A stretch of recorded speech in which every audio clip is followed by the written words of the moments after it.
So we can just try to make this work as best we can. But prepare for a little dead space. I might go Vin Scully and just kind of slowly walk it through.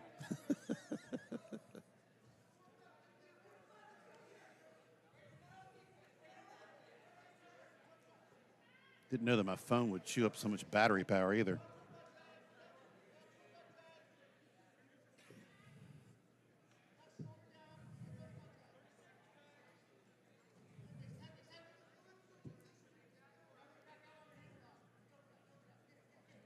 Well, I found Tom, but he walked off that way.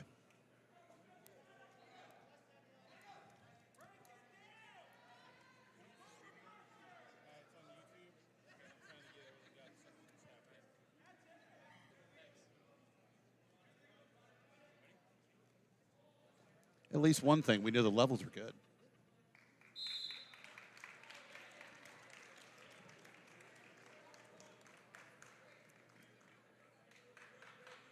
Oh, you got your camera on a tripod up there. Okay, I see it.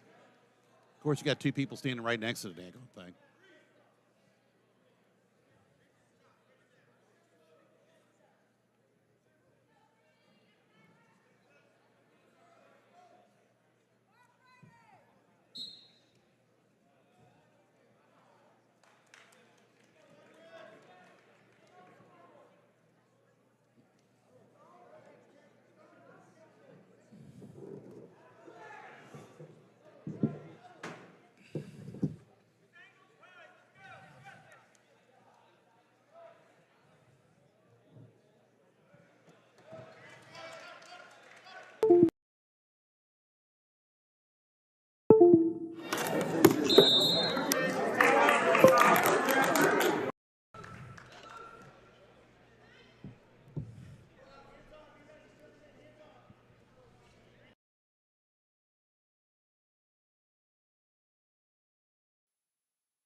Your team uniform, or at least wear a team jacket.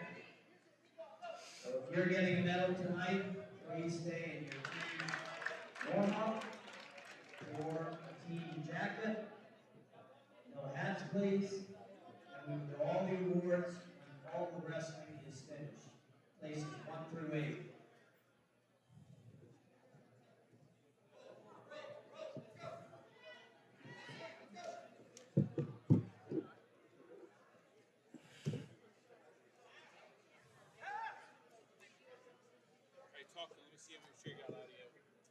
All right, test 1, 2. Test 1, 2. How's that? Is that working? Not getting anything? I can hear myself. I can hear myself. How much of a delay? Like 7 seconds? About 30 seconds? So if I say anything, you can like mute it. All right, so we're good? Let me know when you want to go.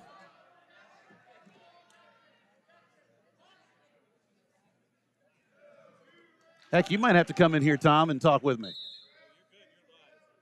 All right. Good afternoon and welcome to the 2023 Virginia Independent Schools Athletic Association State Wrestling Tournament Finals here at the McMurtry Reynolds Pavilion on the campus of Benedictine College Preparatory outside of Richmond, Virginia. I'm Craig Willingham, your play-by-play host for today's action alongside Tom Riley, my tag team partner, who is also trying to run this event at the same time, but he'll be here momentarily.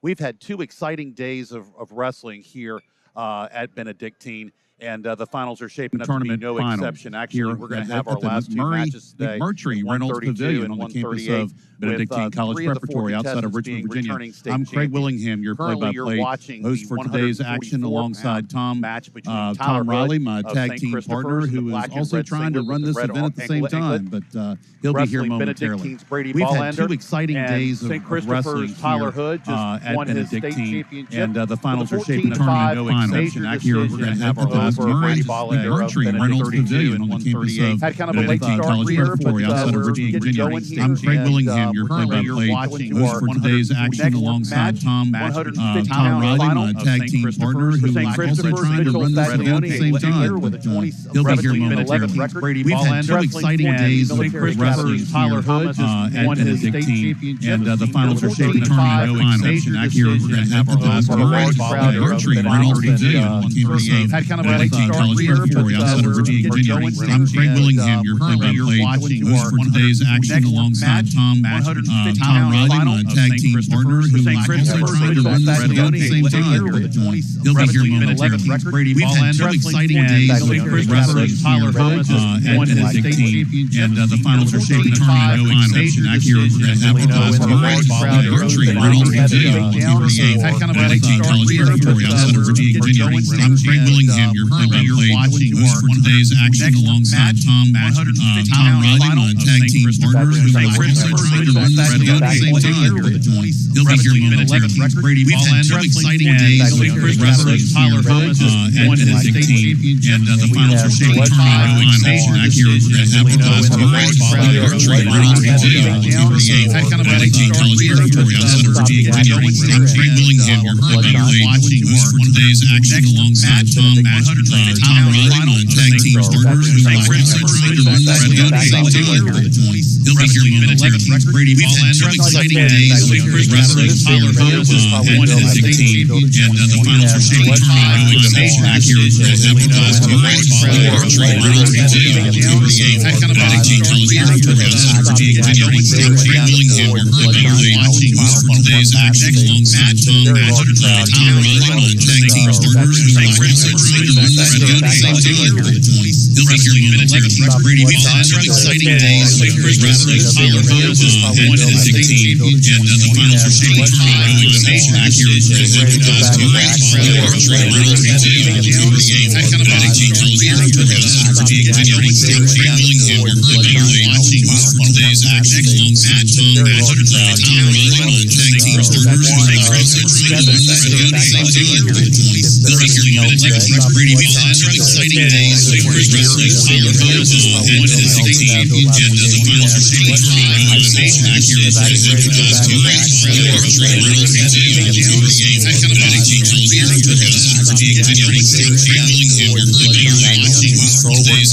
alongside Tom Riley, my tag team partner, who is also trying to run this event at the same time, but he'll be here momentarily. We've had two exciting days of wrestling here at Benedictine, and the finals are shaping up to be no exception. Here we're going to have our last Murray McMurtry Reynolds Pavilion on campus of Benedictine College Preparatory outside of Virginia. I'm Craig Willingham, your play-by-play host for today's action alongside Tom Riley, my tag team partner, who is also trying to run this event at the same time, but he'll be here momentarily. We've had two exciting days of wrestling here at Benedictine, and the finals are shaping up to be no exception. Here we're going to have our last Murray McMurtry Reynolds Pavilion on campus of Benedictine College Preparatory outside of Virginia. I'm Craig Willingham, your play-by-play host for today's action alongside Tom Riley, my tag team partner, who is also trying to run this event at the same time, but he'll be here momentarily. We've had two exciting days of wrestling here at Benedictine,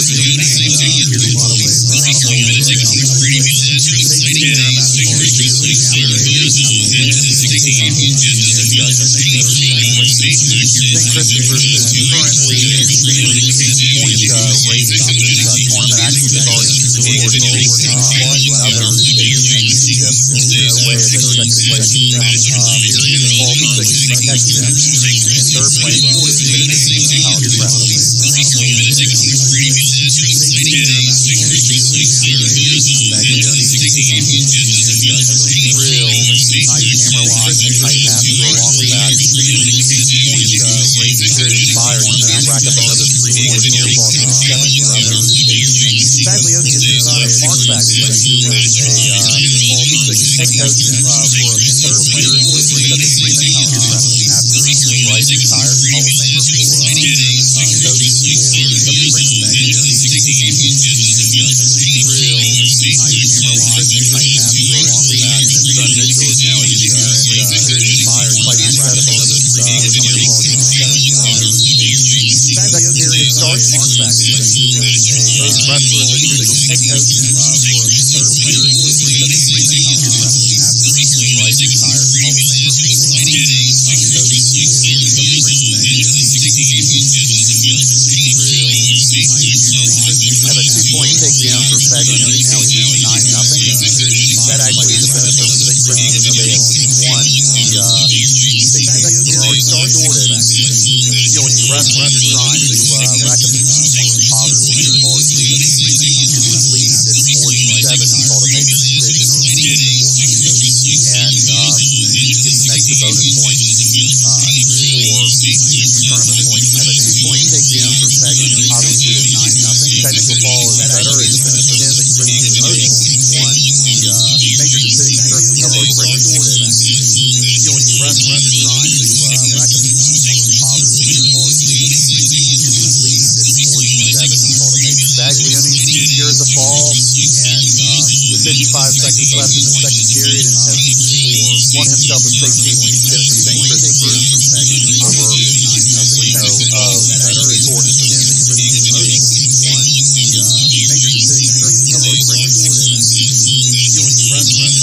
Now our next match is going to be at 157 pounds, where we have Logan Howard of Norfolk Academy. Baglioni secures the fall, who has a 43-3 record. Wrestling in the second period and has grown and won himself a state championship with a 22-9 record, and was a 5th place finisher in 2022 state tournament last year. Now our next match is going to be at 157 pounds. This match has head official Norfolk Academy. Referee Oliver, both long-time officials and very well respected. Thrown in this state. Nice takedown by Bold, who gets the first and was the match finisher in 2022 state tournament last year. We go out of bounds with 1:31 remaining in the first period.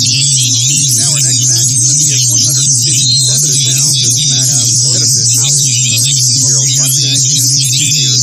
Referee Oliver, both long-time officials and very well respected. Thrown in this state. Nice takedown by Bold, who gets the first and was the match finisher in 2022 state tournament last year. We go out of bounds. Work out. Get an escape here. We go out of bounds. House has earned an escape, and now they're back on their feet as they come back with 1:10 remaining in the first period. Nice takedown by Bold. Let's see if House can answer to that first takedown that Bold had early in the match. House trying to work out. Get an escape here. We go out of bounds. House has earned an escape, and now they're back. Low-level single by Bold. 1:10 remaining. Counter by House, but then he's Earn a takedown yet. to that first takedown. A double had early in the match. Still no takedown. It's still in neutral position. We go out of bounds. A little bit of a scramble here. House has earned an escape, and now they're back. Low-level single by control yet almost. Now we have a 2-point takedown by Bold, but then he's Earn a takedown yet. really good scramble there by both wrestlers to try to get still no takedown. It's still in now 4-1 fold. Up now we got a reverse, but a near fall situation. House comes through it now. He's almost got a pin here, and time is just ran out. Earn a takedown yet. Really good scramble there by both wrestlers to try to get still. No officials say here we've got a 3-point near fall for House. Up now we got a reverse, but a near fall situation. House comes through it now. He's almost got a pin here, and time is just ran out.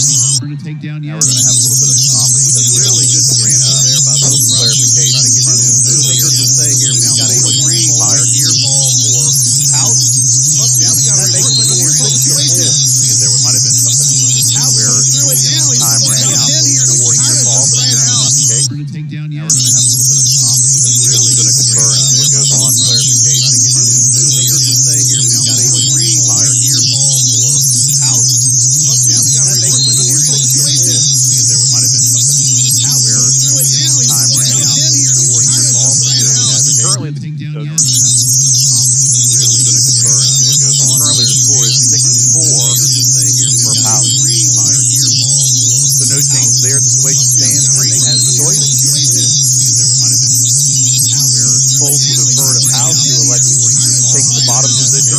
second period. Currently, the score is 6-4 for Powell. So no change there. Now we have another stoppage where Norfolk Academy coach wants to get another question answered or take the bottom clarification on something. Then we have both coaches there along with both of them. Currently, the score is 6-4 for Powell. So no change there. Now we have another stoppage. Here's everything straight now. We're going to get reset from Norfolk Academy coach wants to get another question answered or take the bottom clarification on something. Then we have both. We have a caution on the fold for legal starting position referees. When you're on top, you have to have a near. Here's everything straight now. We're going to reset from elbow. And actually, it's the second time. We have a caution on the fold. Happens again on 1 point. Legal starting infraction. Wrestling resumes. When you're on top, you have to have a near. Here's everything straight now. We're going to reset from elbow. Bull trying to do a mat return. And actually, it's the second time. Grabs an angle to get back in control. To put House back on the mat. And looks like he's in trouble here. Infraction. Wrestling resumes control. When you're on top, you have to have a near. Here's everything straight now. We're going to reset from elbow. Bull trying to do a mat return. And House trying to figure out what the next move is going to be. Able to get back in control. To put House back on the mat. Riding parallel. Trying to work trouble here. Wrestling resumes control. When you're on top, you have to have a near. But if there's no improvement, here's everything straight now. We're going to reset from elbow. Jerry Muncie called the stall call. Mat return. House trying to figure out what stalling call on Bull. That's his warning. Riding parallel. Trying to work trouble here. The second stall call will give James control. House a point. But if there's no improvement, 1:17 remains in the second period. Jerry Muncie called the stall call. And now we have another caution for a false start. That's going to be his third. Riding parallel. The second stall call will give James control. That's going to be his third, and that's a point for Powell. If there's no improvement, 1:17 remains in the second period. Jerry Muncie called the stall call. So it looks like we have another caution for a false start. That's going to be his third, where you have to show your intent to the referee. And you have to have your hands positioned on the back in a certain way. Third, and that's a point. And it looks like the official didn't see that 1:17 remains in the second period. Set up correctly, and then so it looks like another caution for a point. Now passes another point to the escape. Now we're back on our feet in position. And 8-4 is the score. On the back in a certain way. Third, and that's a point. And it looks like the official didn't see that 1:17 remains in the second period. Set up correctly. Little half shot there by Fold. Counter by Powell. Back to the center we go. Now passes another point to the escape. Now we're back on our feet in position. And 8-4 is the score. On the back in a certain way. Looks like both wrestlers like to tie up and try to work situations here rather than try to get to stage and try to work half shot there by Fold. There's a counter by Powell. Shot there by Powell. There we go. Counter by Fold. Fold comes back in. Looks like we might have something here. Both wrestlers like to tie up and try to. Oh, now we go out of bounds and no control. Good wrestling. Good wrestling by both. Shot there by Fold. There's a counter by Powell. Shot there by Powell. And we're back on our feet this time with 27 seconds left. Fold comes back in. Looks like we might have something here. Both wrestlers like to tie up. Oh, now we go out of bounds and no control. Good wrestling. Good wrestling by both. There's a counter by Powell. Shot there by Powell. And we're back on our feet this time with 27 seconds left. And we're going to end the second period. Looks like here on our feet here. Oh, now we go out of bounds and no control. A little shot there at the end, but not in time. The end of the second period is here, and now we have the start of the third with Fold having choice, and he selects bottom position. We're going to end the second period. Looks like here on our feet. You're confident in as a wrestler, and most are. A little shot there at the end, have to. To be on the bottom is here, and now we get away and get the start of the third. Is what you do, whether it's Fold having choice, getting a reversal for two, or select bottom one and then following up with a takedown. But most wrestlers, when they're down, they want to get on their feet as a wrestler, and most all here by Fold. Now it's 8-5. Nice low-level shot. Have a single. Fold trying to finish. House countering, trying to throw in a whizzer. Whether it's Fold having choice, getting a reversal for two, or still no takedown yet. We're still neutral. House is going head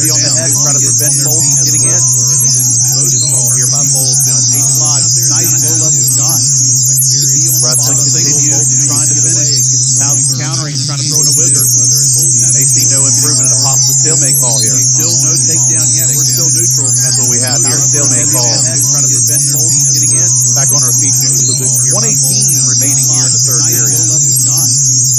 House leads 8-5. Trying to delay. House countering, trying to throw in a whizzer. They see no improvement in a possible stalemate call here. House can be a little selective here. That's what we have here. Stalemate call.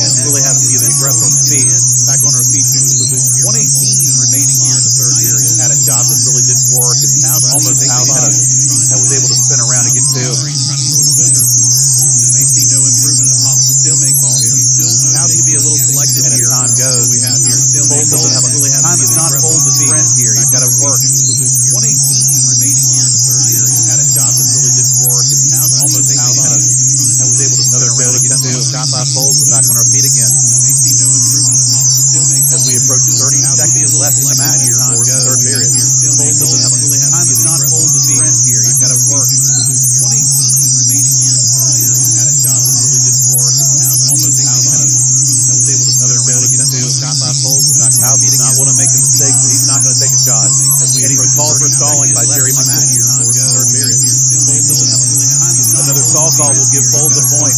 Approaching 10 seconds left to go in the third period. Another shot by Fold. Nothing doing. And it looks like Logan Powell is going to be your state champion at the 167-pound weight class. Another stall call will give Fold the point. Approaching 10 seconds left to go in the third period. Another shot by Fold. Nothing doing. And it looks like Logan Powell is going to be your state champion at the 167-pound weight class. Another stall call will give Fold the point. Approaching 10 seconds left to go in the third period. Another shot by Fold. So now our next match is going to be at 165 pounds, where we're going to have Grace Christian, Corbin Mont, a junior with a 41-1 record in a championship in the Harrisonburg Invitational earlier this year.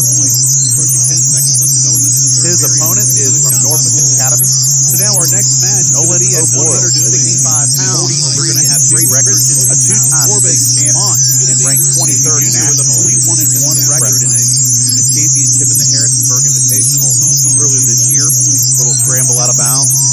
His opponent is from Norfolk Academy. So now our next O'Boyle is already at 165 pounds. Has the green anklet, a two-time Mont, red anklet, 23rd orange and blue singlet.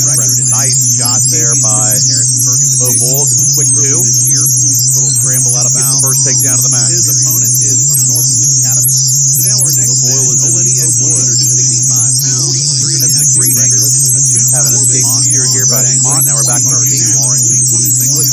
Nice shot there by O'Boyle. Gets a quick two. Little scramble out of bounds. First takedown of the match. Another takedown for O'Boyle, and now it's 4-1. O'Boyle won his semifinal match over Garris of Paul the Sixth. Secure here by with a fall in the second period. Nice shot there by O'Boyle.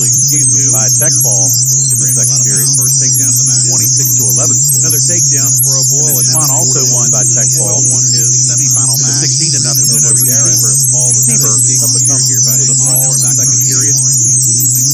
Nice shot there by O'Boyle. By a tech ball in the second period. First takedown of the match. 26-11. O'Boyle in control. And Mont also won by tech ball. Won his semifinal match. Trying to work to the forearm. Possible cradle situation. With a fall in the second period. Working on the edge of the mat. Might be going out here pretty soon. And that's what we have. We're going to reset in the second period. Our officials for this match, Sean O'Day, your head official. Two-time forearm NCAA finalist, Edinburgh, and has won that match. Might be going out here pretty soon. And his assistant referee is Cody Richmond of former Liberty. Our officials for this match, Sean O'Day, your head official. Two-time forearm NCAA finalist, Edinburgh, reached the end of the first period and has won that match. O'Boyle leads 4-1. O'Boyle leads 4-1. And his assistant referee is Cody Richmond of former Liberty. Our officials for this match, Sean O'Day takes the choice and selects bottom position to start the second period. Two-time forearm NCAA finalist, Edinburgh, reached the end of the first period. Most wrestlers nowadays, it's a nice little switch there to get away. O'Boyle leads 4-1. And his Most just like to do stand-ups, but it's kind of nice to see some mat wrestling, or at least an attempt to switch to bull. Like takedown of the skates, another takedown by a bull, and now we're having near different situations. Reach the end of the first period.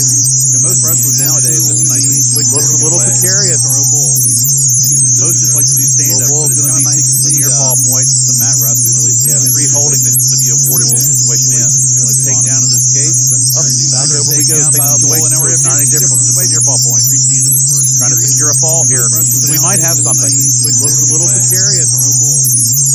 Most just like to do stand-ups, and we have a fall. Near fall points, the mat wrestling, or at least three holding that it's going to be awarded 2 minutes and takedown of the skates. 42 seconds into the match. And now we're having not any difference near fall point. Nolan O'Boyle is your fall here. we might have something. Champion at 165 pounds. Most just like to do stand-ups, and we have a fall. Near fall points, the mat wrestling, or at least three holding that it's going to be awarded 2 minutes and takedown of the skates. 42 seconds into the match. And now we're having not any difference near fall point. Nolan O'Boyle is your fall here. we might moving on to our next match. 165 pounds. At 175 pounds. And we have a fall. Near fall points, the mat wrestling, or at least three holding. Giorgio Corica from St. Stephen's, St. a senior with a 39-3 record this season.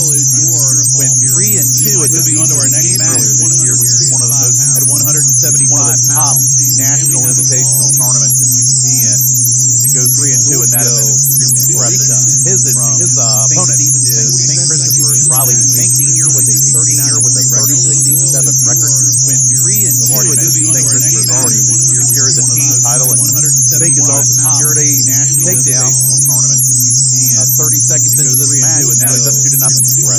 His opponent is St. Christopher's Riley Fink, senior with a 39 record. In his corner is longtime coach at St. Christopher's Billy Abbott. Fink is also secured a national takedown tournament. Billy's been an assistant coach of this program for easily a couple of decades. Now we're out of bounds. Going to reset inside.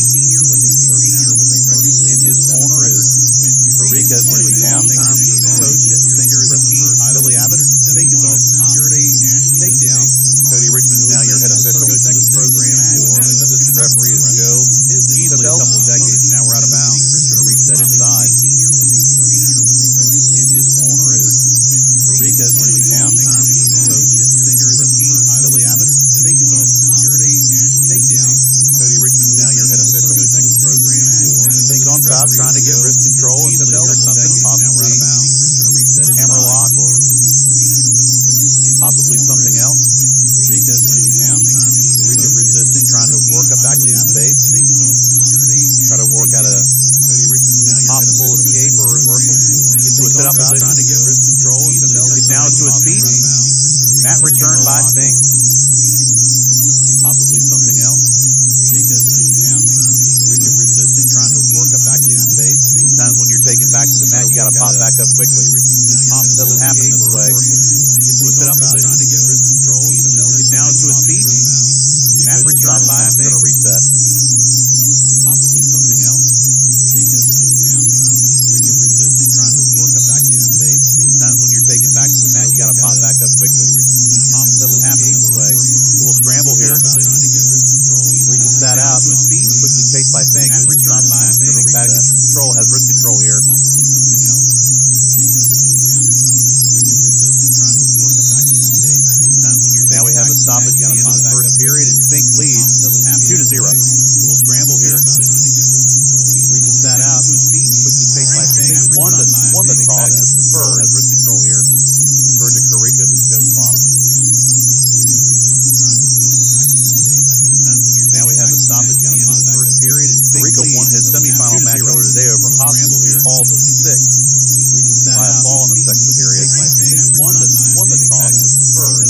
Fink won his semifinal earlier today by a fall over Starling of Randolph-Macon Academy. Now we have a stoppage at the end of the first period, and Corica won his semifinal match earlier today over Hopkins. A lot of hard work there, but Corica gets back to a neutral position and scored a point. It's now 2-1. Fink won his semifinal earlier today by a fall over Starling of Randolph-Macon Academy. Action getting ready to be set back in the middle. Now we have a stoppage at the end of the first period, and Corica won his semifinal match trying to figure out a lot of hard work there. What plan of attack to go next?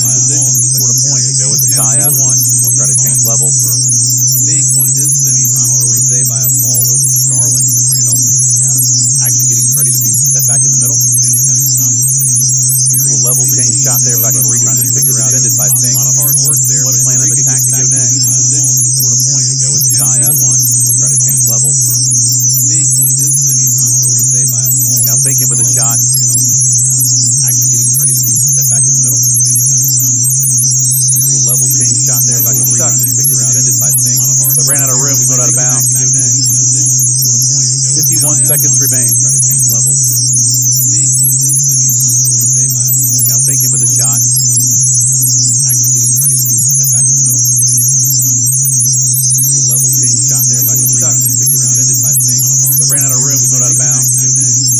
Scored a point. 51 seconds remain. Try to change levels. Fink in the black with a shot. White singlet with red trim. The red anklet. Karika in the black singlet. Ran out of room. Went out of bounds. A little bit of red trim wearing the green. 51 seconds remain. Fink in the scramble there.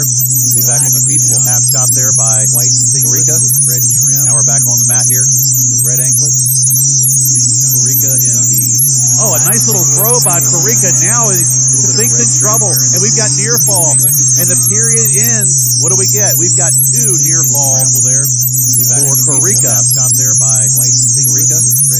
Now we're back on the mat here, and that makes it 5-2. Karika in the a nice little throw by Karika. Now is going into the third period, and we've got near fall, and the Fink now has choices to select the bottom. We've got two near fall there. Fink's plan of attack is probably going to be get on his feet and try to secure a takedown. Now we're back on the mat here. Tie the mat. And that makes it 5-2 in a tripod position. A nice little throw by applying pressure. Puts Fink back down the mat. Looking for wrist control.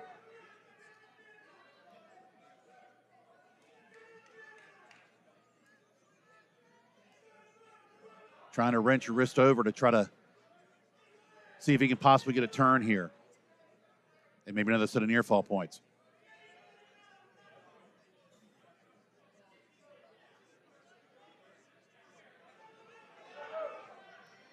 Fink back on his feet. Gets an escape, and now it's 5-3. So that two-part plan, the first part worked for Fink. Get on the feet, get back in neutral position. Try to work a takedown. Try to tie this match up.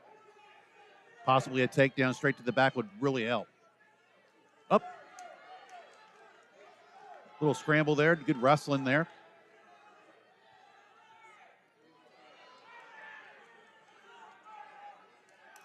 Karika tried to hit a duck and was denied by Fink, and Fink almost got a throw out of it.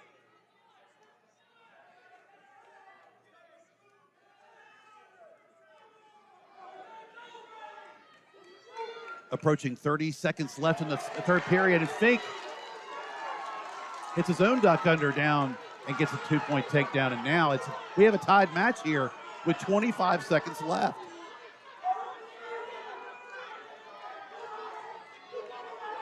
If this remains tied, we're going to go into a 1-minute overtime period. Sudden victory overtime period. Fink still riding. Karika trying to get away. Gets to a sit-out position. Karika still trying to get away here. Going out of bounds. Nothing doing, says Fink. And we go out of bounds as time expires. We're going to overtime.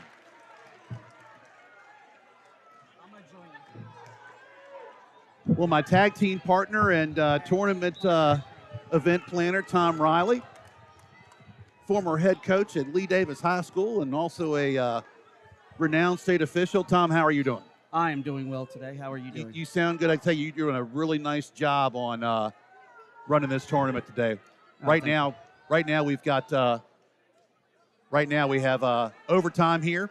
What do you think of this match so far? This is a great match. I mean, I think these two are very equally matched up here.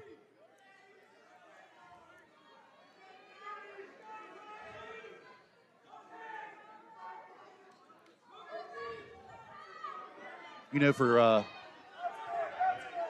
I haven't done this in a long time. It's almost like riding a bike. You know, you're just kind of sitting there. You're talking about wrestling. Oh, we have a nice shot there. And 2. No. Called it out. Feet are out. So why was that an out-of-bounds call, Tom? Because his toes were drug out of bounds when they went down. Yep. And you got to have established control with both feet in because those are your supporting points. Hey, this might be a little bit more now clear. That one's 2. Yep. And we have 2. And Riley Fink is your state champion at 175 pounds for St. Chris. That was a great match, Tom. Yes, it was. Yes, it was.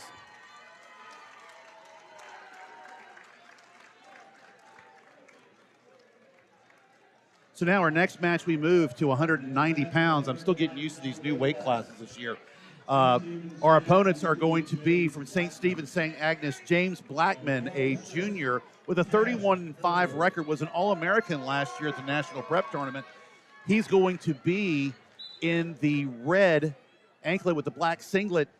His opponent from Paul VI, Cash Colbert, a freshman with a 31-7 record. He's the 2023 WCAC champion.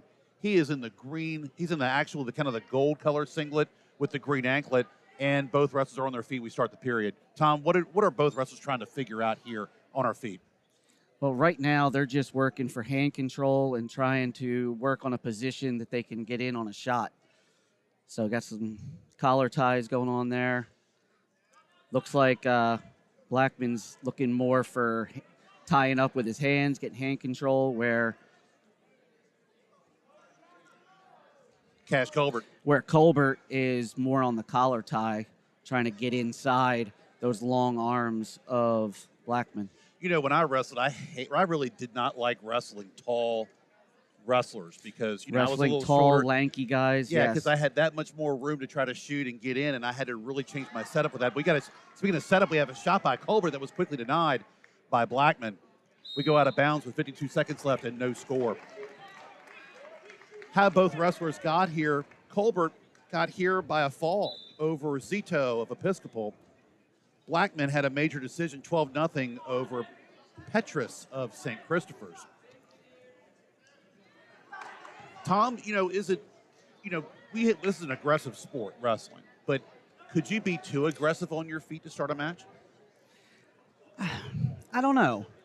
It all depends on your style. Like here, he's got in on a good shot there, looking to sweep it. That was close. He had it, but he didn't have it quite tight. Correct. And with a tall wrestler like Blackman, he could sprawl and cause trouble here. And we're going to see if this finishes with a takedown or possible stalemate situation. I think the clock's probably going to just run out here, and nobody. Yep. And it'll be Green's choice. Green is choosing bottom. So Colbert will take bottom as we start the second period. No score. And Tom, I was mentioning earlier, this is a great venue here in Benedictine at the McMurtry Reynolds Pavilion. Is this going to be the venue for future years to hold the Prep State tournament? It's been here the last 2 years. I believe the plan right now is to be up at Potomac next year. And they were talking earlier this weekend that like a 2-year rotation going around the state to give other people the opportunity to run this. So is that like a bid process, or is it kind of a random draw, or no? How does that work? It's whatever teams are interested in trying to put this on and run this. And then stall call by Blackman. When he's on top and he's not trying to secure a fall or just rides, the official's going to go ahead and hit him for stalling. That's his warning. Next one's going to be a point. Sorry, Tom. Keep going. No, you're good. And then it would just be like a vote on the board. They've got regional directors for the private schools or regional representatives, I should say. And then those guys would vote to say where it's going to go. And then hopefully, we'll have another good tournament next year up at Potomac. Well, my vote is to have it here, okay? Because it's in your own backyard. Not because it's in my own backyard for my own selfish interest. This is a beautiful facility. It really is. Yes. Apparently, Potomac has a very nice brand new building also. Okay. Speaking of a beautiful, that was a beautiful mat return that Blackman had just a minute ago, and still exercising control as we approach 43 seconds left in the second period. You know, riding time does not exist in high school. Correct. You know, like in college, and this would be certainly, you know, this type of match would be great for Blackman since he's kind of doing really good staying on top and riding. Oh, we have a little bit of a standing switch situation almost that Colbert had, but quickly countered by Blackman. Now he's trying to, he was trying to, work a cradle. Oh, he's trying to go far side. Yep. But when you're tall like that, you have a lot more options when it comes to those things like far side cradles and so forth.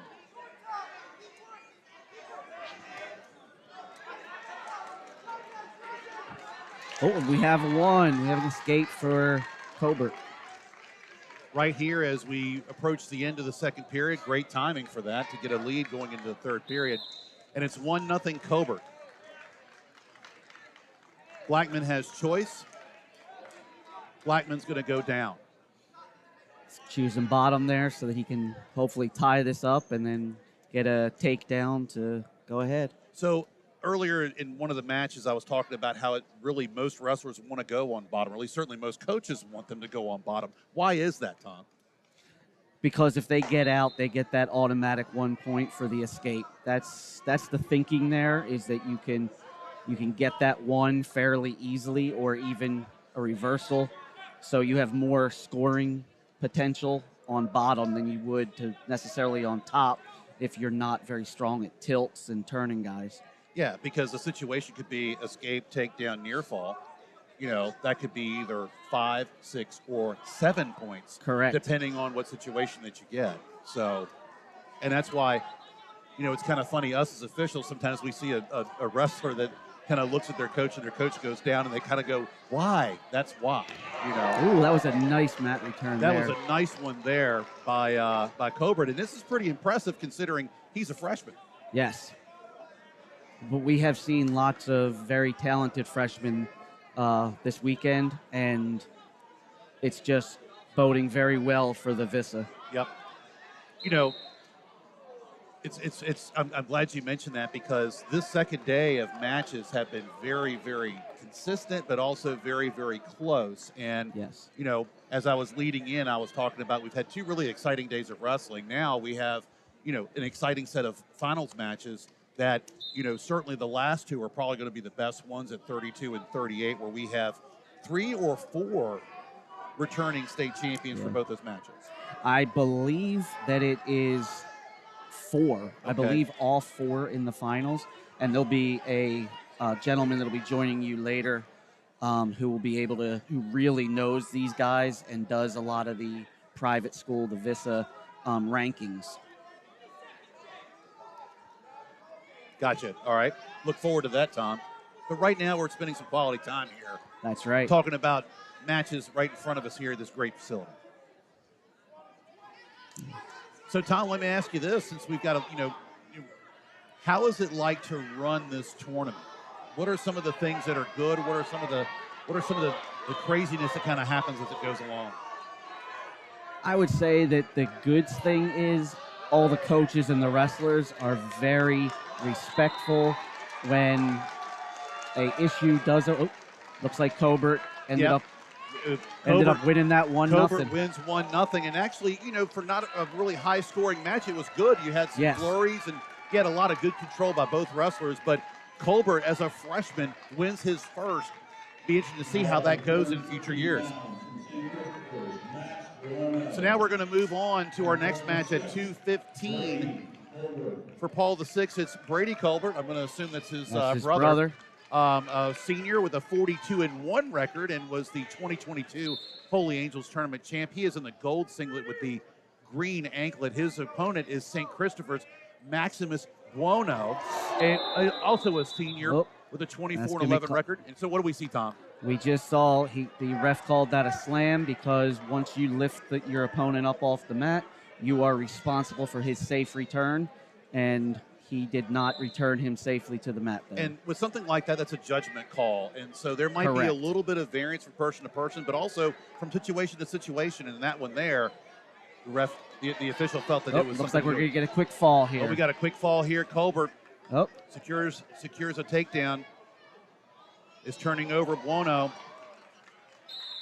and there's the fall. And there's a fall 29 seconds into the match.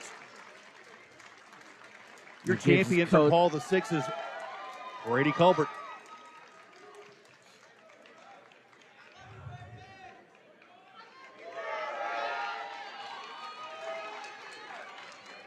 You know, Paul VI is locked up second place in this tournament, Tom. You know, St. Chris is locked up first. Paul VI is locked up second. Benedictine's locked up third. But, you know, the talent on this Paul VI team, they're pretty solid from top to bottom. They are. They represent very well top to bottom. I think duel-wise, they are right up there with some of the best teams in the state. So our next match is at 285. Our competitors from Catholic High School, John Custis, a senior with a 20-6 record. He's the conference champ this year. He's in the white and green singlet with the green anklet, and his opponent from Fishburne Military Academy, Saba Mushkudiani. Say that 10 times fast, Tom. He is a junior with a 46-5 record and is the reigning state champion at heavyweight. Yeah, I couldn't say that one time, so I've messed that name up all weekend. Luckily, I got a pronunciation check beforehand, and I was like, I want to make sure I don't mess this up, so I wrote it down phonetically, and I think I nailed it, Tom. I hope so. So, Tom, you know, heavyweight matches are a little bit different than those in lighter weights. What do you typically see from neutral with these big guys? These big guys are looking more for a lot of upper. Oh, whoa. And we go off the mat there at the edge. So what I was saying is a lot of these bigger guys are looking for more upper body, kind of Greco-Roman style wrestling, because a lot of the 285-pounders are reluctant to shoot underneath, especially on a bigger guy, because 2-point takedown for Custis. Sorry. 285 pounds sprawling down on your back is rough. So you remember, and it might have been before our time when we wrestled, because I wrestled in the late 80s. Right before that, I was think right there too. So right before that, they had an unlimited weight class. Yes. And, you know, when I wrestled, it was 275. They just made that change a couple years prior. But, you know. Same with me. I heard stories and, you know, read stuff about, you know, some wrestlers that were 300-400 pounds wrestling on the mat. Can you imagine? No. I mean, they were just using their weight to their advantage on those. So we have a reversal here while we were talking about Mushkudiani, and now it's 2-2 as we approach the end of the first period. Your head official for this match is Cody Richmond. As I mentioned earlier, is a former Liberty wrestler, former D1 wrestler for Liberty. Wrestles in the Colonial, or officiates in the Colonial Association with some folks that we know very, very well. So the second period, the choice goes to Mushkudiani, who elects bottom position to start the second. 2-2 is your score. Tom, if you're on top here like Custis, what are you thinking about doing with your opponent here? Well, it's totally different with the 285s here. 285, he's looking to put as much pressure on his shoulders and his hands as he can, break him down, and then looking to we got a locking hands call. All right, so when you're on top, actually, Tom, quickly explain what locking hands is. Okay, so when you're on top, you cannot lock your hands around the body of your opponent. And that's a penalty point for the opponent. For your opponent, correct. And that goes on the penalty chart, so that's your first infraction. And that's a series of other infractions that, you know, if you get too many, you get disqualified. So hopefully we don't see that here in this type of match in the state final. 3-2 is your score. Mushkudiani is currently leading. And Custis is on top trying to get a situation where we have some near fall. Yeah, so you can see Custis is trying to put a lot of weight on his hands to try to break him down. Oh, and we got an escape. That was a nice quick stand-up by Mushkudiani to get that. Now it's 4-2. I just want to say you're doing an excellent job with that name there, sir. You know, thank you. And, you know, you're not doing so bad yourself filling in the gaps, but do you want to try to take a crack at this name? I will pass. Okay. Well, then I don't want to mess it up. I'll leave it to me because, you know, I think I'm getting a little bit more than 0 than you are. So on this event, but that's okay. Oh, and we have a stalling call against red. So why was Mushkadiani hit with a stalling call by the official? I'm not sure in that situation. I was looking down at the paper, so I didn't see exactly what happened there. Okay. Well, it looks like he's wrestling a little more aggressively now as he's moving forward. Tries to throw, but it's not going to work. Nope. And Custis gets a takedown, and we've got a 4-4 match here. About 1 minute, a little past 1 minute into the second period. Halfway through the match. So talking about stalling, especially in this top-bottom position here, what is the official looking for to make sure that the wrestlers keep wrestling and not hit a stalling situation, Tom? Well, in the top position, you should be looking to turn the guy, get a fall, get near fall points. And on the bottom, you're looking to get out, get a reversal, something along those lines. So as long as you're actively working here, then you should be okay. Up Custis, I almost look, he grabbed his own hands and almost had another locked hands call. It was dangerously close. It was. Because even if you slightly grasp or interlock over your wrists like that, it is locked hands. Mushkadiani earns an escape, and now it's 5-4. We have 15 seconds left in the second period. Looks like he tries a headlock but missed. Again, like I was saying earlier, is a lot of these guys are looking upper body stuff. Headlocks, throws. Reaching into the second period, now Custis has choice of position, and he's going to go down. Let's see what Mushkadiani can do on top here. So, Tom, back in the days when you were coaching, was it really hard to coach heavyweights? Yeah, it's a different style. So as you'll see, we're at 285 here, and then we're going to be rolling around to the 106 pounders. You know, we're going from the biggest to the littlest on the team, and you'll see a completely different style of wrestling at the lightweights. I remember one year I was officiating the 5A. Well, actually, it was the last AAA stakes. It was 10 years ago. Another locking hands call. Well, this one's actually going to be on Mushkadiani. So that's going to give a point to Custis and tie the match at 5-5. Kind of hard to believe that you would see that kind of call or that situation here in a state final, Tom. Well, I mean, it happens. You get out of position, and sometimes it's easier to give up that locking hands call than it is to give up the reversal. Yes. Good point. Or even the escape. You know, I was saying the last year they had the AAA state. You know, I'm the biggest guy on the crew, and they stuck me with the 106 final. Nope. So we all go out of bounds, still tied. 102 left in the third period, 5-5. I wouldn't be surprised if Mushkadiani's coaches are starting to talk about maybe cutting him and seeing if we can get a takedown if he can't turn him here in the next 15 seconds or so. You know, it looks like fatigue is starting to set in too for Mushkadiani. He took a little bit of a breather there. I'm surprised he wasn't hit with a stall call. Yeah, he was a little slow to return, and there we go. We got an escape by Custis. 6-5. We got 50 seconds left here. So, Tom, as a coach, if you're Custis' coach, are you telling him to attack, get a takedown, or are you telling him to defend? At this point, he's got to defend. He's only got 30 seconds left. He's got to make it look like he's working hard, but at the same time, you don't want to overextend yourself. If there's a shot available, go for it.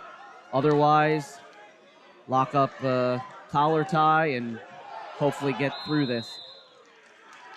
And you see Mushkadiani is certainly the aggressor here in this situation because he's down by a point. He's got no choice but to be the aggressor. Correct, here. and Custis needs to keep making sure that he's moving forward on this because that stalling call that he's already got on him, so that could cost him a point. Right. Approaching 10 seconds left. Mushkadiani trying to scramble. Tries a headlock, doesn't work. Up, quick single. Can he finish? 3 seconds. 2, Oh, no. 1. No. ran out of time. And John Custis from Catholic High School is your state champion at 285. Tom, thoughts? Pretty good match there. That was a pretty good match. I think those two guys were evenly matched. I think fatigue, like you said, contributed to the outcome of that. And that's why conditioning is so important, regardless of what your weight class is. And that's something that all coaches really now you try can to see really as they're impress. coming out there, Yeah. you know, the difference in size between the smallest guy on the team and the biggest. So, like you said, Tom, we're now at the 106-pound weight class. In the green anklet with the gold singlet from Paul VI is Leo Badalato. Okay, that's another one I had to kind of practice on. He's a freshman with a 41-8 record, and he was the Panther Invitational champion this year. His opponent in the black singlet with the red and white trim for St. Christopher's, the red anklet is Caleb Haney, sophomore, 25-8 record. But we also have a takedown by Haney and now a reversal. Nope. By Badalato. We've got a reversal by Badalato. Now it's 2-2. Oh.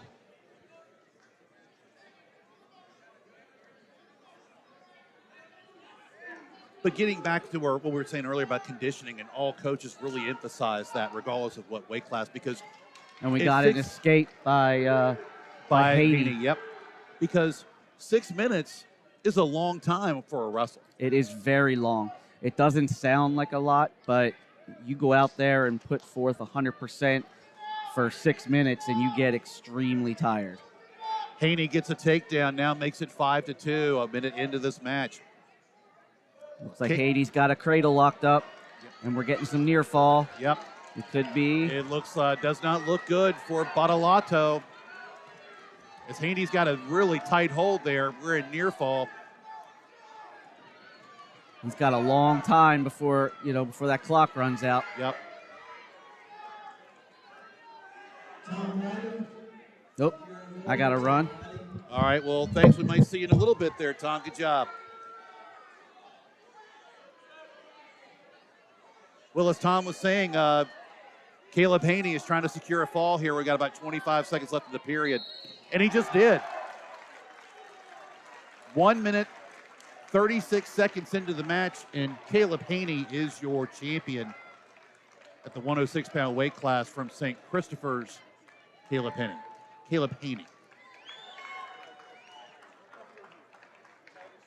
All right, moving on to our next match at 113 pounds. From Benedictine, we have Sam Parsons, a sophomore with a 30-9 record, and he was the 2023 East Coast Catholic runner-up. He's in the white singlet with the green anklet. His opponent from St. Christopher's, Drew Rogie, a freshman with a 29-9 record. Parsons got to the final by winning his semifinal match with a 14-7 decision over McKinney of Paul VI. Rogie won his semifinal match by fall over Wallach of Cape Henry Collegiate. And speaking of Rogie, he has the first takedown, and we've got his near-fall situation. It's going to be trouble for Parsons and a fall. 32 seconds into the match, and Drew Rogie has just secured his first state championship. This one at the 113 pounds for St. Christopher.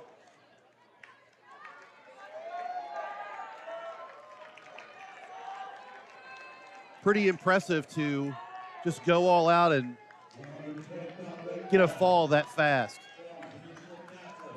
Our next match at 120 pounds from Peninsula Catholic, we have Jacob Stewart, a freshman who's 37-10 and was the TCIS conference champion this year. He is in the white singlet with blue trim with the green anklet, and his opponent from St. Christopher's is Jack Parker, a senior with a 26-11 record. He's in the black singlet with the white and red trim and red anklet. We are scrambling here in neutral position. Parker doing his best here. That both wrestlers are in a wizard position, trying to work something.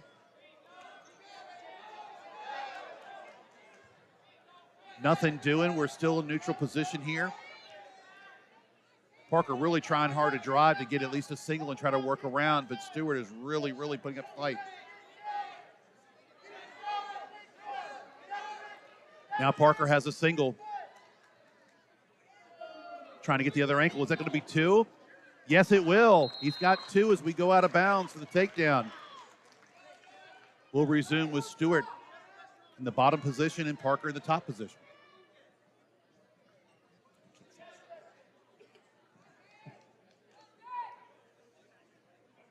Our producer today is Tommy Owens, doing a nice job putting this together, was kind of a trial run here to see how this works, but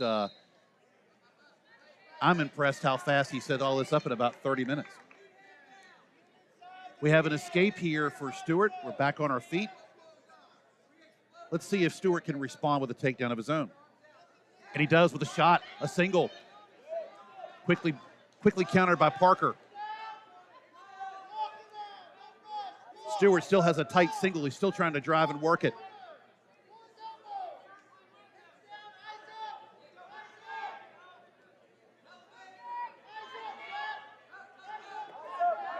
Possibly getting close to a stalemate situation here.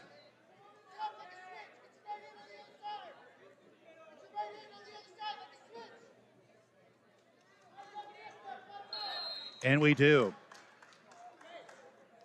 For those that are still new to wrestling, a stalemate situation is where both wrestlers cannot improve their position, whether they're on top or bottom or on their feet. And in the judgment of the official, he stops action to restart and to create more action on the restart. So we've got something on the mat there, so we're going to address cleaning that up.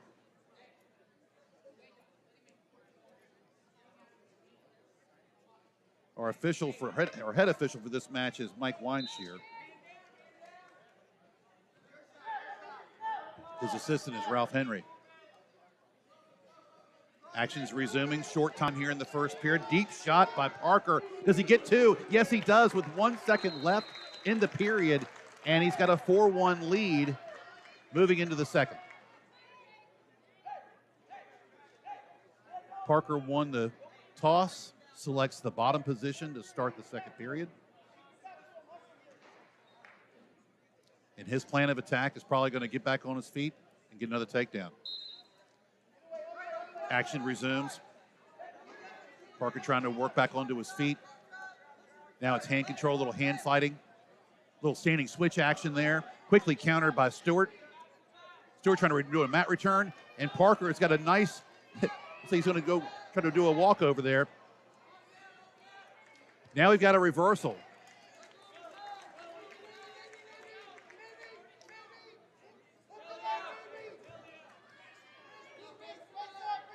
Nice scrambling there and really good work by Parker to get two. Go out of bounds with 1:23 left to go in the second period. And now we have blood time that needs to be taken by Parker. So how blood time works is that you have 5 cumulative minutes to stop any kind of bleeding. There's no limit to the number of stoppages. So if this one takes about 30 seconds, you've got 4:30 left. If the next one takes a minute, you got 3:30 left. So, you know, the way that this sport is that if blood is seen or the official sees it on an individual or on the mat, they have to stop the match. We have to go ahead and stop the blood on the wrestler, clean up both wrestlers on the mat before we can resume action. So quickly, while we got a little break here, Parker reached his final by winning his semifinal match over Slater of Pope John Paul the Great by a fall in the second period. And Stewart won his match with an 8-2 decision over Schumacher of Roanoke Catholic.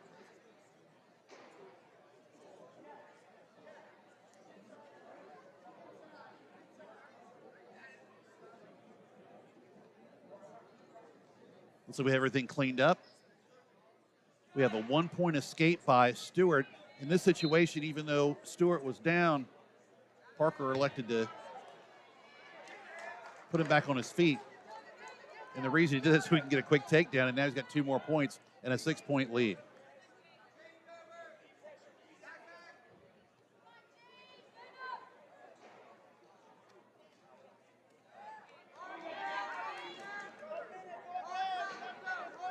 Parker into another escape. We have an 8-3 count here with about 50 seconds left.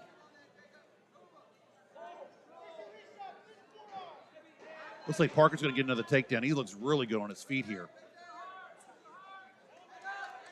As a single, going to go into a cradle. Now we're in a near fall situation. Does not look good for Stewart. Trying to put up a fight, and we have a fall.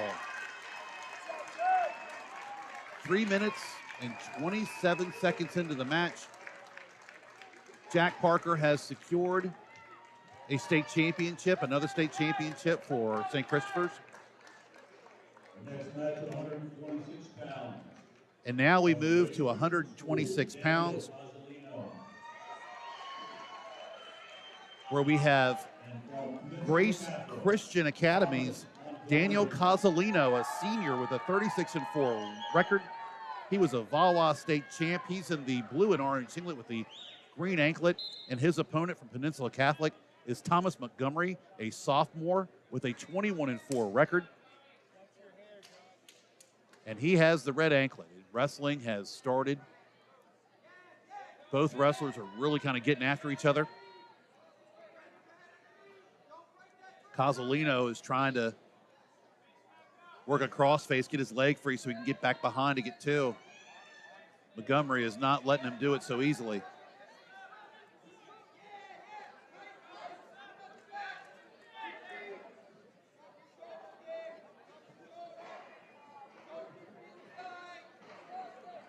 Still seeing some improvement. That's why the official has not called a stalemate situation just yet. Cozzolino is keep working, trying to get behind to get 2. And does.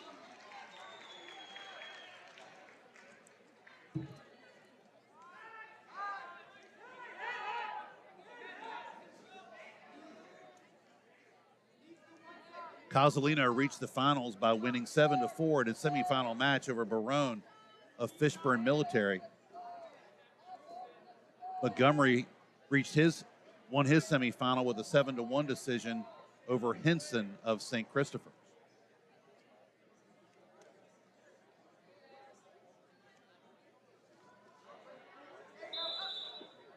Another stalemate situation here. No improvement. The official can call stalemate if there's no improvement. But after a while, sometimes those stalemates may turn into stall calls.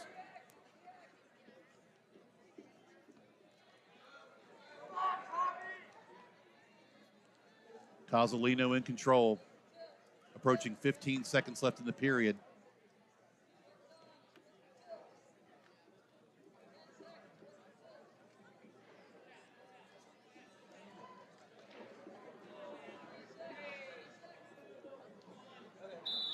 And our period ends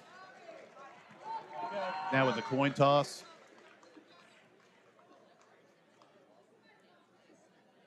Cozzolino wins choice, selects bottom position to start the second period.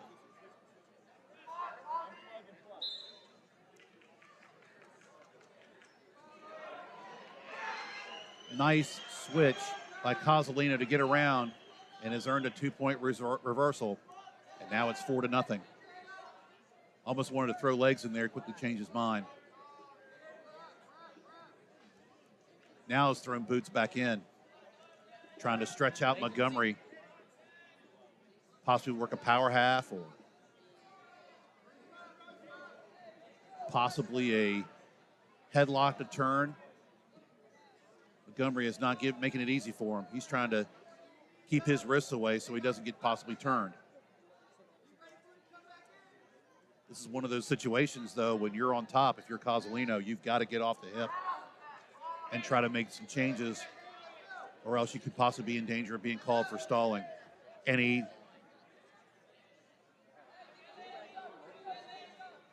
But there's actually a stall call on Montgomery.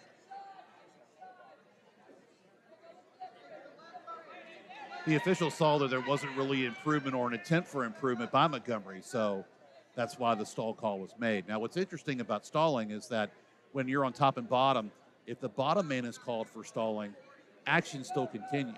If the top man is called for stalling, then action stops. Cozzolino more or less cuts Montgomery loose, and now we have it's 4-1. Montgomery goes in on a shot that's countered by Cozzolino. Cozzolino's got an underhook there, but quickly leaves that. Wants to create some space on the feet. Work some setups, maybe some level changes. Not a really solid attempt there on a shot by Montgomery. Little better shot this time for a single. Quickly countered, though, by Cozzolino, and now we have two right before the end of the period, and he secured it. 6-1 after 2 periods, and now Montgomery has choice and selects neutral position as we restart the 3rd period.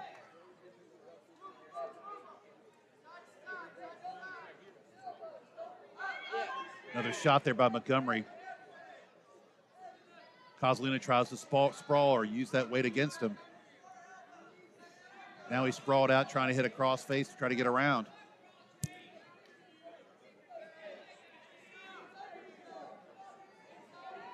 Both wrestlers really putting a strong effort here. Montgomery has almost had something working there, but then got quickly sprawled out there by Cozzolino. Stalemate called by the official. We're going to reset back on our feet. 1:24 remains, and Cozzolino is leading 6-1.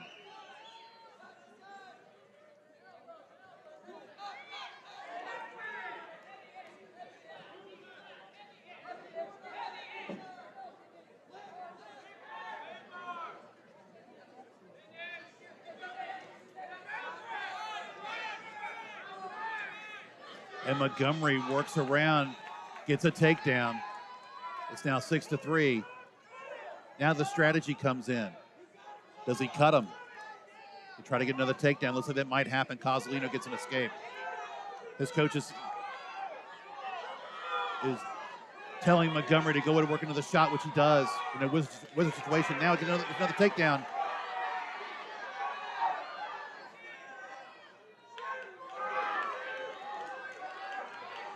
And that makes it, and then we have another escape and possibly another takedown here.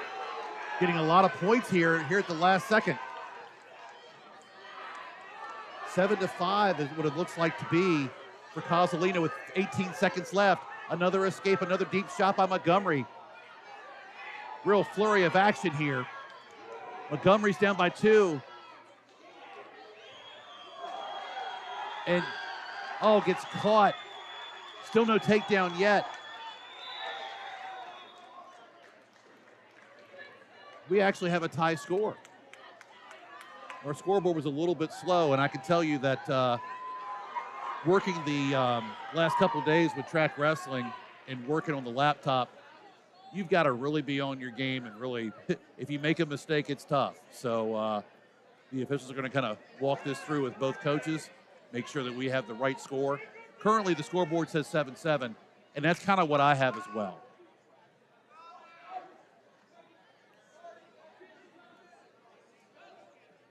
They try to work it out here. Crowd here at the McMurtry Reynolds Pavilion is waiting to see what happens, and now we've got Tim Hoden, our head official, is actually getting both officials over to the table. It looks like we've got a score change of 7-5 for Cozzolino. And now both officials are trying to work it out, making an explanation to the Peninsula Catholic coach as far as the series of events with the takedown, the escape, and then back to neutral, and then another takedown and escape and back to neutral. Those scramble situations are really, really difficult because a lot of things can happen at one time. And as an official, you're calling what you're seeing, and you're going through and you're trying to recall everything that happened in that flurry or in that period. It's not easy to do. And sometimes you got to work with the table to make sure that this happened this time, this happened that time. all within the remaining time that was left in the period, and in this case, the third period. So what'll happen is that if we get a tie, we're going to go to overtime. But if the score stands at 7-5, then Daniel Cozzolino is going to be your state champion at 126 pounds.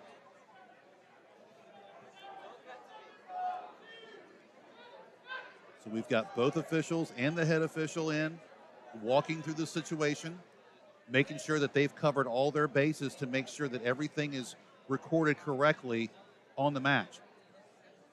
And I'll be honest, I had a lot of, the take down the escape. I almost kind of lost count myself. But I'm not the one that's actually calling the match. I'm just sitting here talking about what's going on here. So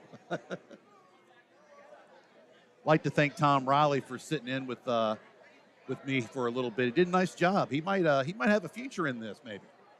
He's got coach experience, official experience, tournament director experience. He can cover a lot of bases. All right, let's see what we got here. Okay, so we are going to, I'm still a little fuzzy here. It still says 7-5.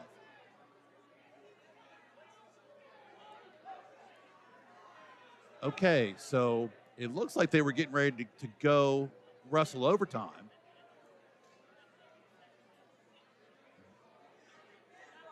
But it kind of looks like we may actually, well, now we've got 23 seconds left on the clock. Maybe we had a bad time situation where wrestling continued when it shouldn't. So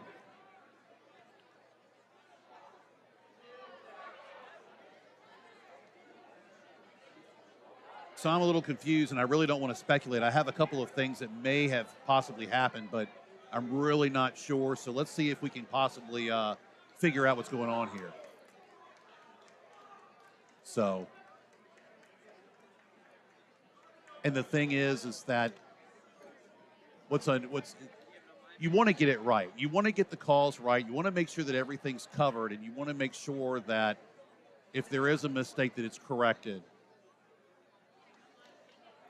But what I'm trying to figure out, and of course I'm not sitting at the head table, I'm kind of off to the side here, just trying to understand exactly, one, why we have 23 seconds left, two, why it's still 7-5. It looks like we may get back to some more wrestling.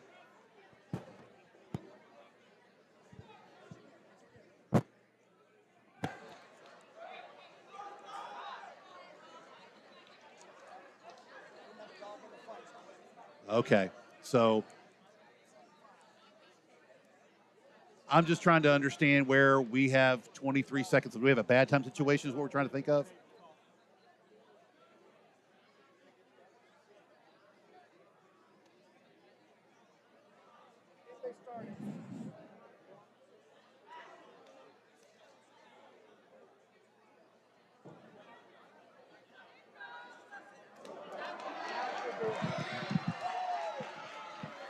So it looks like the situation was we may have had wrestlers in an incorrect position than what was scored.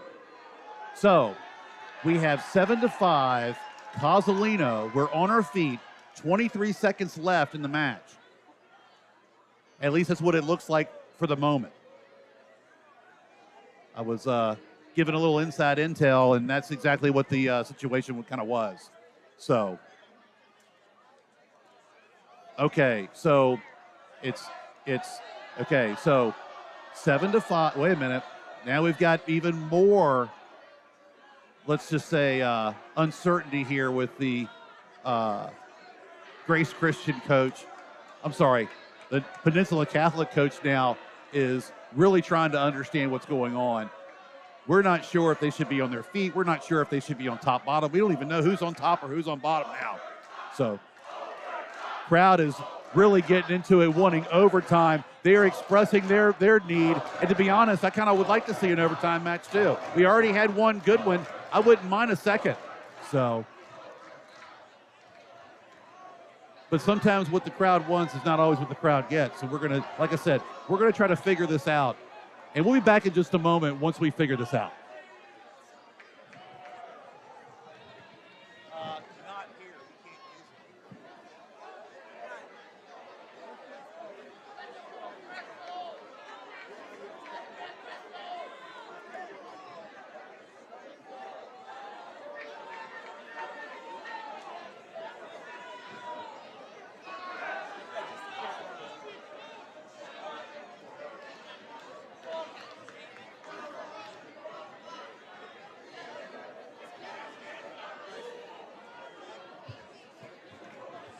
Okay, so we're back after the break here, and it looks like we're going to resume with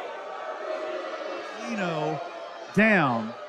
Montgomery is elected to put him on his feet, so now we're got an 8-5 match going on here with 23 seconds left, and so Montgomery's going to go all out for a takedown, and for the last couple, he's been successful. Let's see what happens. 15 seconds left. He's got a deep single, works over, has a wizard, working the wizard. He's got to get too quick. He's got to do something. He's got to really get it. Let's go. Cozzolino with a shot. 2-1. And that's the end of the match. And Daniel Cozzolino is your state champion at 126 pounds. And even though the crowd was really wanting an overtime match, I really don't feel what they're signaling right now, but that was actually a good match, especially with the comeback by Montgomery in the third period. So, we are at our last two matches, and both of them are our featured matches of the day. At the 132-pound class, we have a clash of returning state champions. For Peninsula Catholic, in the blue and black and white singlet with the red anklet, is Luke Murray, a sophomore with a 40-5 record, and like I said, he's a defending state champ, and has, what a little funk going on here. Still no takedown. Oh, this is going to be a fun match already.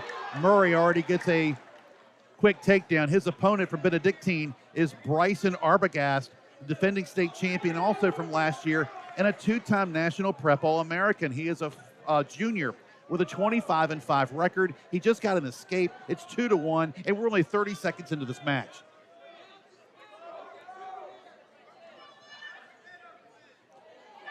There was a lot of talk about these two in one of the two matches having a lot of fireworks, and we're already seeing that already. Murray won his semifinal match over McMahon of Paul VI, with an 8-4 decision. Arbogast won his match 9-7 over Turley of St. Christopher's. Stalemate situation. Now we're back on our feet.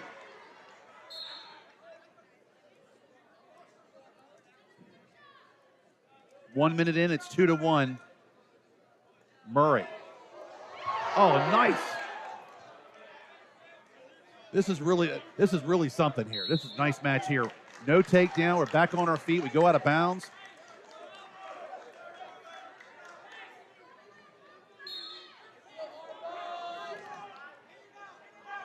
Your head official for this match is Joe Shabelski. He's had a good tournament all weekend, and he's getting the honor of this match.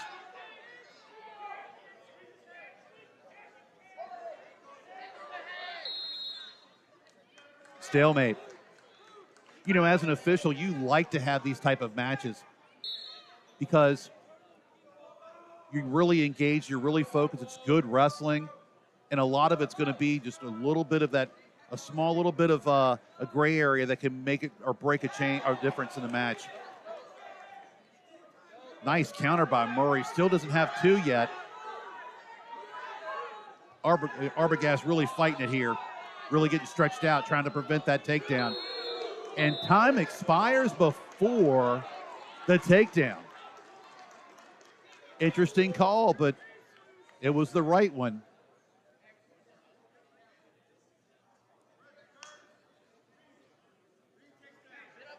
Murray has choice, defers. Arbogast selects bottom to start the second period. And something tells me that it's going to be a quick trip to the feet and have these guys really kind of show off their talents here on their feet. And just as advertised and as predicted, it's now 2-2.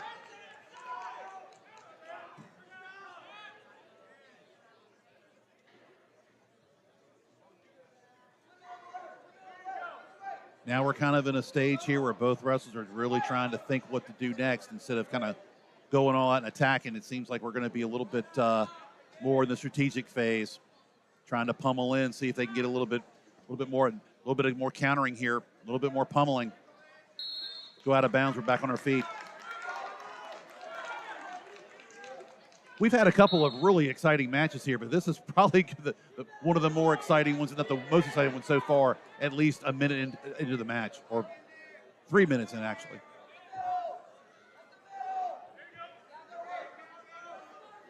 Arbogast in deep. Murray trying to work almost had a figure four there, but was not. Oh, and he did. Penalty point given to Arbogast because it looks like Murray had a figure four on the body, which is no longer legal.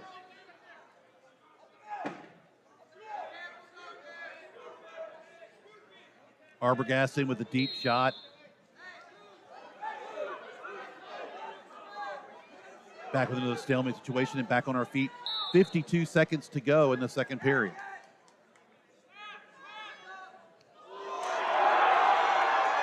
Nice headlock there by Murray. Takes Arbogast to the mat, but still has not secured enough of our takedown, not enough control. And Arbogast fights that off, and we're still in a neutral position.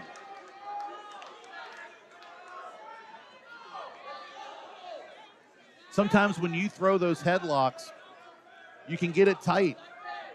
But the guy that you're throwing hasn't completely turned to his back and can still lace a leg, hip out, do a lot of things. And there wasn't enough control there to give to. Good hold on the no call by the official. Short time in the second period. We're going to finish here. Currently, Arbogast leads 3-2. And Murray has choice, selects neutral. Kind of interesting considering maybe he's not confident on his feet to get one and then a takedown. Maybe he's really more confident in the being on his feet to get two. Nice fireman's almost there by Arbogast. A little more scrambling. That's not two yet. No twos given. Not quite. Almost. No. Wow, that's a really good. Now that is two. Two by Arbogast. That was a pretty interesting call. But it looked like when Arbogast came in and got on the hip, even though Murray had the near arm around his head, there exhibited enough control by Arbogast to get the two. And it looks like the call stays. Now it's 5-2 Arbogast.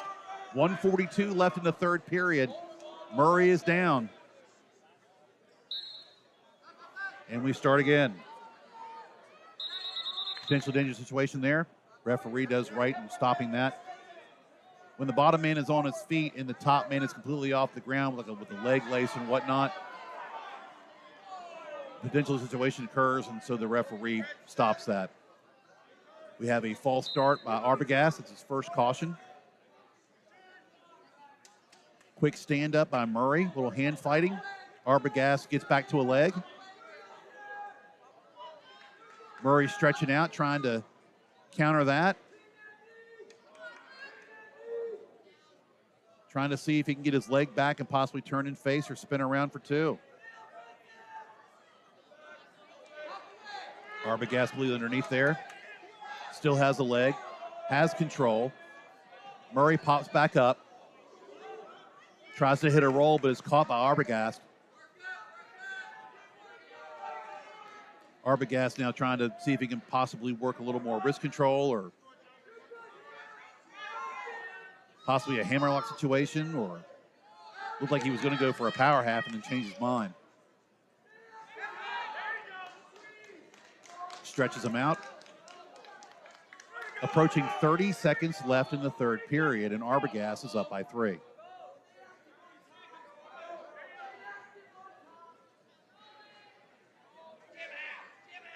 And again, like Tom and I were talking earlier about how, conditioning sets in.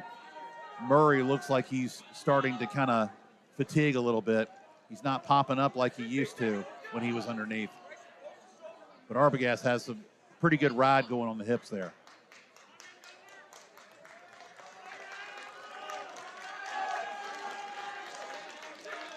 And our match ends with Bryson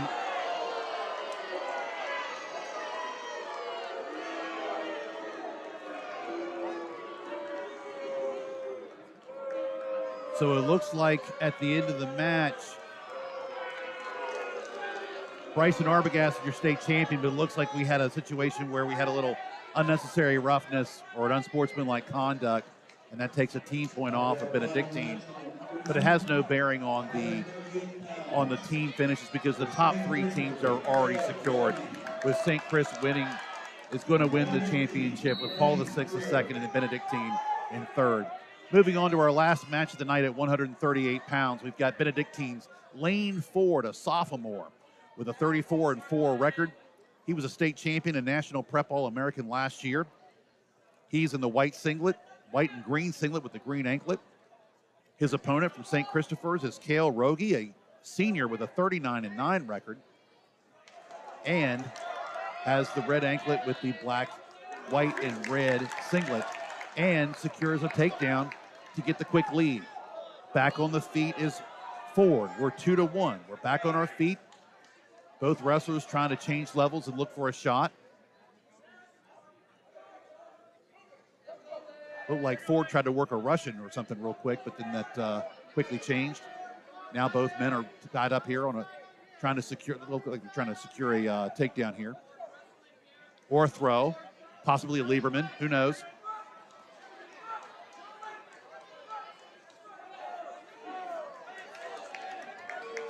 Crotch lift there, doesn't work.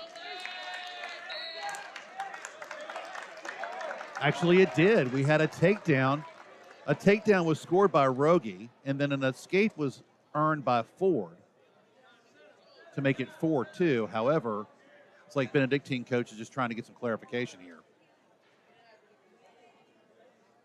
It was really close, and sometimes when you see things that are kind of a bang-bang situation, sometimes you think you see something and it's not, or vice versa. But these officials here are solid. They're some of the best in the state this year, and they've earned the right to be here at this tournament. So they know what they're doing, and they also know what their calls are, and it sticks. 4-2. Back on our feet.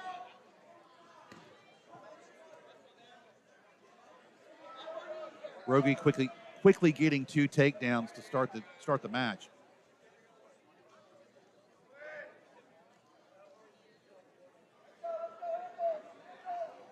Rogie reached the finals with a tech fall over Stroh of Fork Union Military Academy.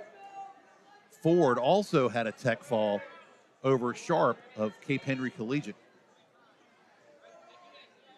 Ford earned his technical fall in 2 minutes with an 18-2 score. Rogie, it took him 5 minutes and 19 seconds to get a 20-4 victory over Stroh. The first period ends 4-2 Rogie. Rogie has choice, opts to defer. You have a choice of top or bottom or neutral or defer. He defers, and Ford decides to go bottom to start the second period.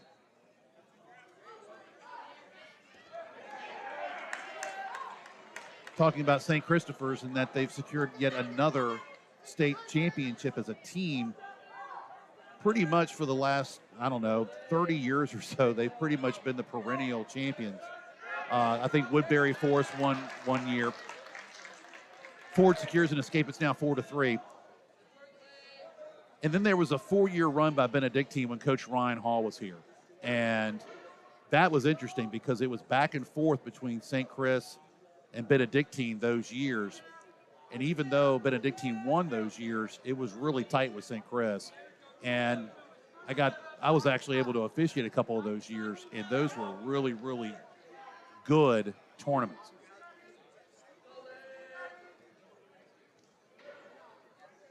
Ryan Hall is now the assistant athletic director over at Rice University.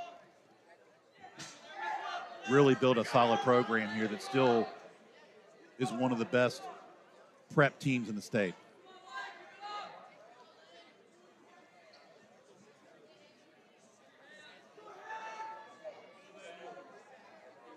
Both wrestlers still trying to look for something here. It's 4-3 Rogie. Not as fast paced as it was during the first period. That could be more a function of conditioning or strategy.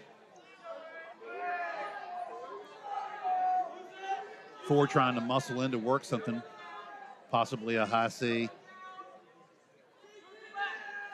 He's in a good spot for a high C or even a Lieberman too.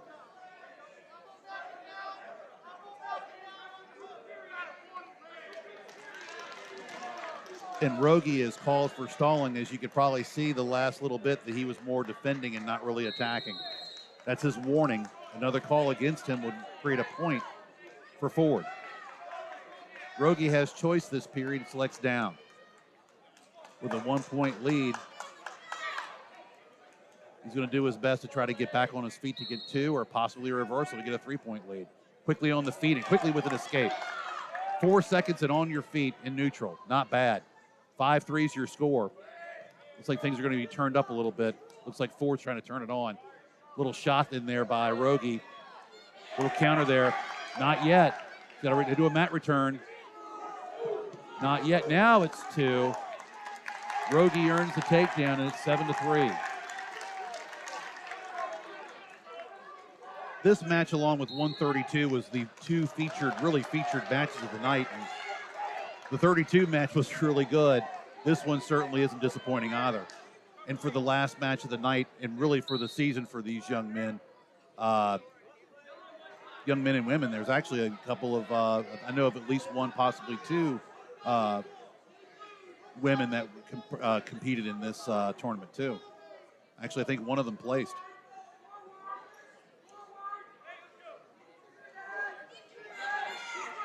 Approaching 1 minute in the match, and Rogie has got control, and he's going to try to do whatever he can to possibly see if he can get a set of near fall points or possibly ride this out.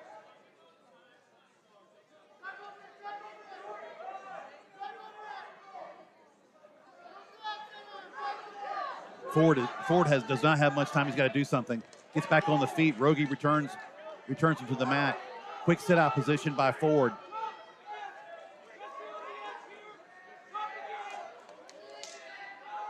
Tries to do almost like a Granby roll, but doesn't work. And Rogie's still in control. If Rogie can hang on here, what a way to finish a career. And now he's 19 seconds away from a state championship.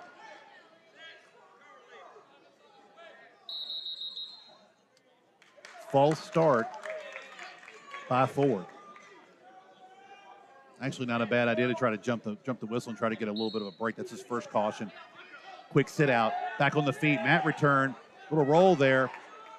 Still a little bit more of a scramble here. Short time though. And Rogie's back in control. But Ford gets an escape, but not enough. As Cale Rogie is your state champion at 138 pounds for St. Christopher's. And that's your last match of the day. And, you know, with St. Chris winning this, it's really been a great tournament. So, you know, just wanted to say that this has been a great opportunity. I hope you guys have enjoyed the matches that we were able to present. Want to thank Tom Owens for coming, for doing the producing of this event, and also for Tom Riley for being in for a little bit while he was also running this great tournament and giving us a little bit of insight. Anyway, I think that's it for tonight. My name is Craig Willingham, and I hope you enjoyed this. And we'll